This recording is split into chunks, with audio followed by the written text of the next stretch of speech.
चंडीगढ़ से आ रही है खबर के साथ। मुख्यमंत्री मनोहर लाल ने किसानों को बड़ी सौगात दी है, बड़ी राहत दी है। सीएम ने आदेश दिया है कि ई क्षतिपूर्ति पोर्टल को दोबारा से खोल दिया गया है। 3 अप्रैल तक किसान अपनी फसलों के नुकसान की जानकारी इस पोर्टल पर दे सकेंगे। आपको बता दें कि हाल ही में बहुत बारिश हुई थी। बारिश की वजह से कई जगहों पर गेहूं की फसल, सरसों की फसल बर्बाद हो गई थी।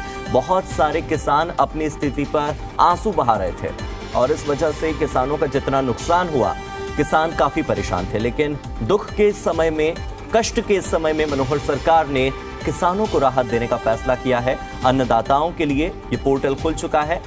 हम सभी किसानों से भी अपील करेंगे जो इस वक्त हमें देख रहे हैं कि ई क्षतिपूर्ति पोर्टल को दोबारा खोल दिया गया है। 3 अप्रैल की तारीख है आपके पास। 3 अप्रैल 2023 तक अगर किसान हमें सुन रहे हैं तो अपनी फसलों के नुकसान की जानकारी पोर्टल पर दे दें। मुआवजे के लिए ये बहुत ज्यादा जरूरी है। और चंडीगढ़ से मेरे सहयोगी विजय राणा जुड़ चुके हैं। विजय, किसानों के लिए ये बड़ी राहत की खबर है कि पोर्टल को दोबारा खोल दिया गया है ई क्षतिपूर्ति।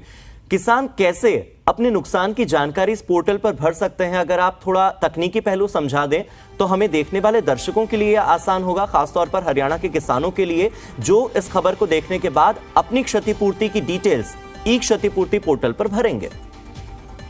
देखिए, इसके लिए कई तरीके हैं जिसके जरिए किसान इस पोर्टल पर अपना जो क्षति पूर्ति का जो डाटा है वो दर्ज करवा सकते हैं। या तो अपने आसपास शहर में जहां पर उनका डीसी ऑफिस है वो लोग वहां जा सकते हैं।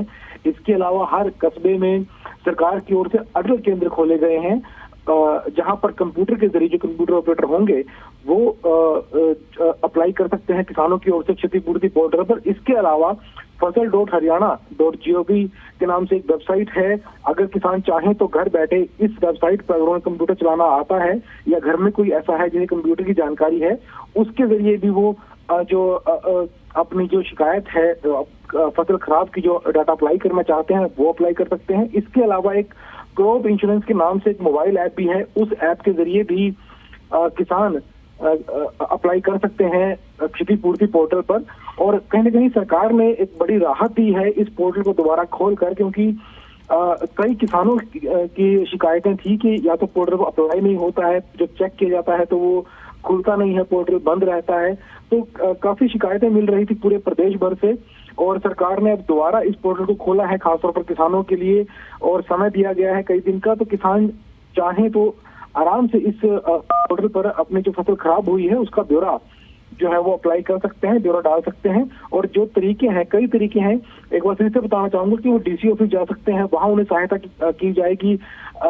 अटल केंद्र जो हर कस्बे में खोले गए हैं वहां वो जा सकते हैं, या मोबाइल ऐप के जरिए भी वो अप्लाई कर सकते हैं, या जो इनकी वेबसाइट है फसल.haryana.gov के नाम से उस पर भी अप्लाई कर सकते हैं। तो कई तरह के तरीके हैं। तो किसानों को जल्दी जाना होगा, अपनी जो फसल खराब हुई है उसको अप्लाई करना होगा। 3 अप्रैल तक का समय है, यानी कई दिन है अभी किसानों के पास।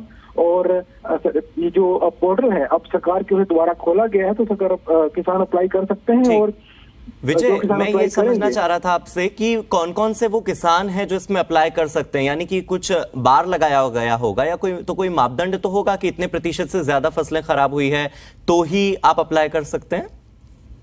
बिल्कुल मापदंड तो लगाया गया है।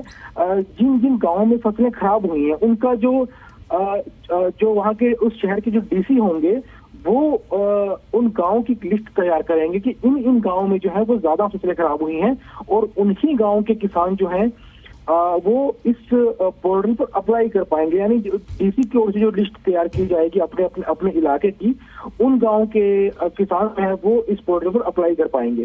जी ठीक है विजय, बहुत बहुत शुक्रिया इस जानकारी के लिए। हम भी किसानों से यही अपील करते हैं कि मेरी फसल मेरा ब्यौरा पोर्टल पर जरूर जाएं। क्षतिपूर्ति पोर्टल वहां पर आपको मिलेगा, वहां पर अपना ब्यौरा लिखें, अपनी जानकारी साझा करें ताकि सरकार से आपको मुआवजा मिल सके।